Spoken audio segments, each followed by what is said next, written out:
بسم اللہ الرحمن الرحیم۔ السلام علیکم۔ میری آپ سبھی سے گزارش ہے کہ ایک مرتبہ درود ابراہیمی پڑھ لیجیے گا۔ بسم اللہ الرحمن الرحیم۔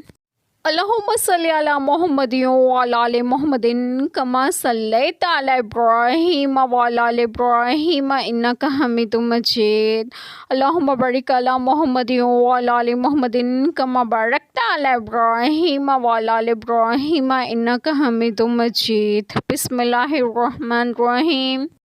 بولا تو قسم اس کی کہ تو نے مجھے گمراہ کیا، میں ضرور تیرے سیدھے راستے پر ان کی طاق میں بیٹھوں گا۔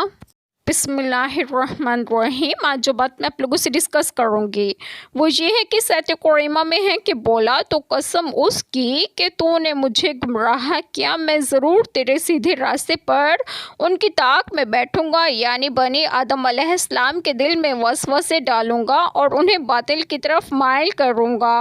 گناہوں کی رغبت دلاؤں گا، تیری اطاعت اور عبادت سے روکوں گا اور گمراہی میں ڈالوں گا۔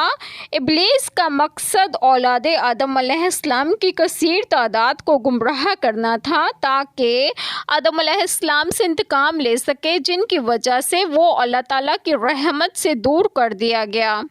جب اللہ تعالیٰ نے اس کی بات مان لی تو عناد و تمرد میں اور آگے بڑھ کر کہنے لگا کہ جب تو نے مجھے گمراہ کر ہی دیا ہے تو اب ان انسانوں کو میں چین سے نہیں رہنے دوں گا، ان کے در پہ ہو جاؤں گا اور انہیں تیری سیدھی راہ دین اسلام سے گمراہ کر دوں گا، انہیں ہر طرف سے گھیر لوں گا، بھلائی سے روکوں گا اور برائی کو خوبصورت بنا کر پیش کروں گا تاکہ وہ سرکشی پر اتر آئیں، اور پھر نتیجہ یہ ہوگا کہ ان میں سے اکثر لوگ ناشکری کریں گے، تیری عبادت نہیں کریں گے اور عقیدہ توحید پر قائم نہیں رہیں گے۔ اسی کے متعلق ایک حدیث مبارکہ میں ملاحظہ کیجیے۔ حضرت زبرہ بن ابی الفاقر رضی اللہ عنہما بیان کرتے ہیں کہ میں نے رسول اللہ صلی اللہ علیہ وسلم کو یہ بیان فرماتے ہوئے سنا، بلا شبہ شیطان ابن آدم کے لیے اللہ تعالیٰ کے راستوں پر بیٹھ جاتا ہے، وہ اسلام کے راستے پر بیٹھ جاتے ہیں اور ابن آدم سے کہتا ہے کہ کیا تو اسلام قبول کر کے اپنے دین کو، اپنے آباء و اجداد کے دین اور اپنے باپ کے آباء و اجداد کے دین کو چھوڑ رہا ہے؟ مگر ابن آدم اس کی نافرمانی کرتے ہوئے اسلام کو اختیار کر لیتا ہے، پھر اسی طرح شیطان راہ ہجرت پر بیٹھ جاتا ہے اور مسلمان سے کہتا ہے کہ تو ہجرت کر کے اپنی زمین اور اپنے آسمان کو چھوڑ رہا ہے۔ مہاجر کی مثال تو گھوڑے کی سی ہے جس کی رسی کو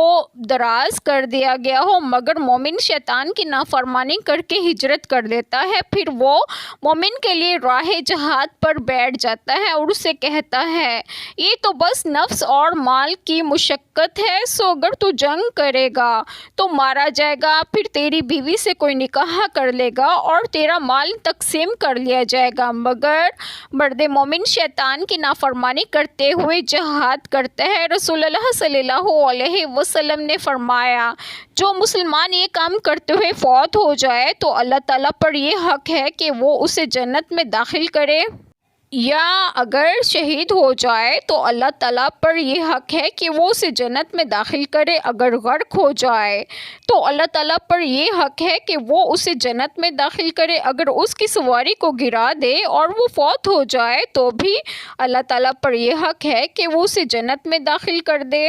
شیطان کی اس قول تو نے مجھے گمراہ کیا سے معلوم ہوتا ہے کہ شیطان بھی ہدایت اور غوایت کا خالق اللہ تعالیٰ ہی کو سمجھتا تھا۔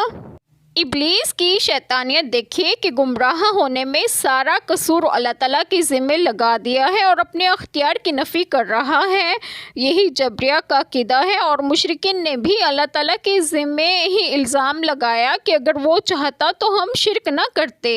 اب دیکھیے گا سورۃ الانعام آیت کریمہ 148، اس سے معلوم ہوا کہ ابلیس کو تو گمراہ ہوں ہی اور ان کو بھی راہ حق سیدھے راستے سے گمراہ کروں گا، دین حق کے اسلام کے راستے سے جدا کر دوں گا۔ یہاں شیطان جبری کے بجائے قدری بن گیا کہ میں یہ کروں گا